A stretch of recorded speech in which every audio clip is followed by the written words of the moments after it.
bienvenue dans cette troisième vidéo. Aujourd'hui, nous allons aborder le système nerveux par rapport à ses besoins.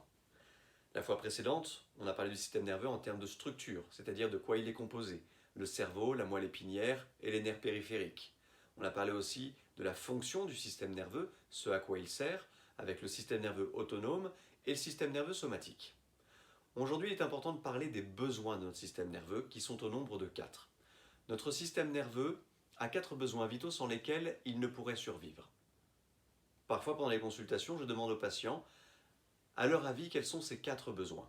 Certains me trouvent 1, 2, parfois même 3 besoins, mais rares sont ceux qui, dans les premiers instants, réussissent à trouver les 4 besoins. Pourtant, il est très important d'avoir ces 4 besoins en conscience pour que nous puissions tous les jours mettre en place des routines qui nous permettent justement d'augmenter les chances de la bonne expression de notre système nerveux. Notre premier besoin, vital, c'est l'oxygène. Vous le savez tous, on ne peut pas se passer d'air. Si on se passe d'air, on finit par mourir au bout d'un moment. Donc c'est très important de comprendre que l'oxygénation est très importante pour la survie de notre système nerveux. Et c'est comme ça qu'on va pouvoir mettre en place justement des petites routines par rapport à des exercices de respiration.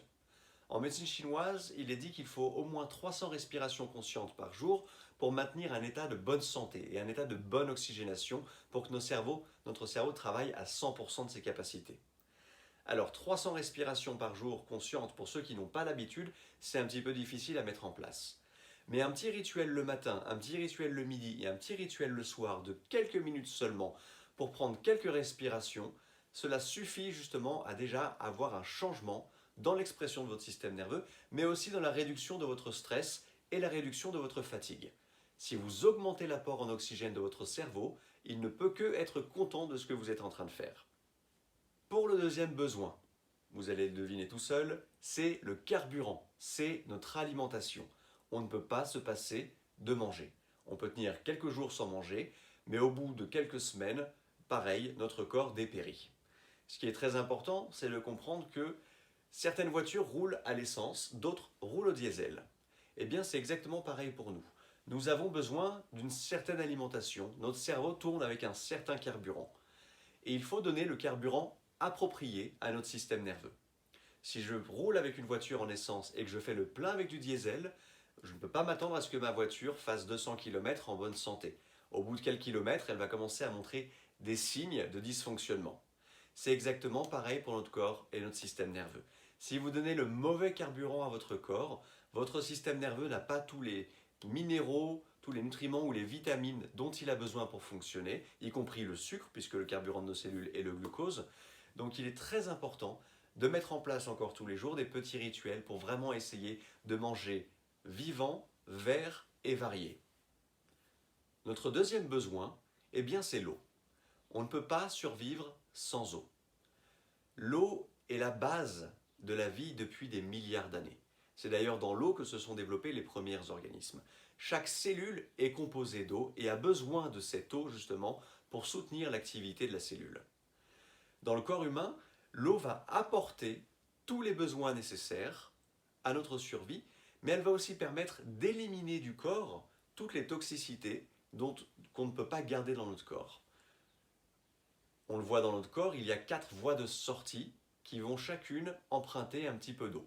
La première voie de sortie que l'on connaît, ce qu'on appelle les émonctoires, c'est les urines. On va commencer à éliminer les toxicités de ce qui doit ne pas rester dans le corps. Le deuxième émonctoire, c'est la transpiration. Notre transpiration, c'est de l'eau aussi. On évacue encore en transpirant. Le troisième émonctoire, c'est notre respiration.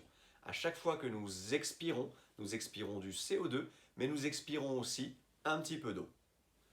Et la dernière chose, ce sont nos selles avec notre système digestif qui, bien sûr, elle aussi, pour pouvoir bien sortir et pouvoir avoir un bon transit, nécessite d'être hydraté.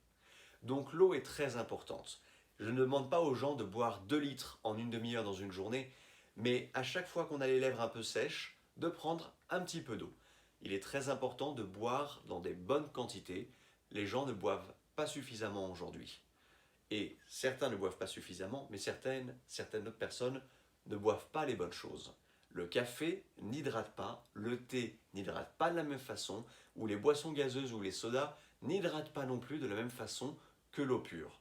Donc il est très important de regarder l'équilibre de notre consommation de liquide dans la journée et de faire en sorte de consommer une majorité d'eau et une minorité d'autres boissons, qu'elles soient alcoolisées ou soda, café ou autre chose.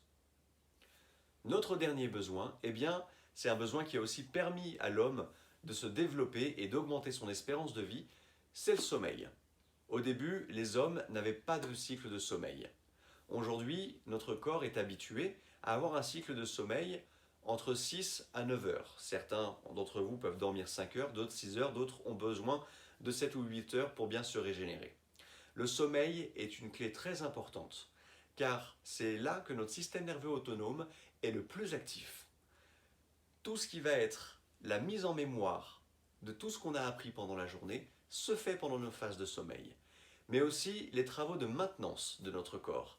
Pendant les phases de sommeil, nous avons notre système immunitaire qui va venir entrer en jeu pendant ces phases de sommeil pour venir phagocyter, manger les cellules qui doivent être remplacées pour ensuite les éliminer.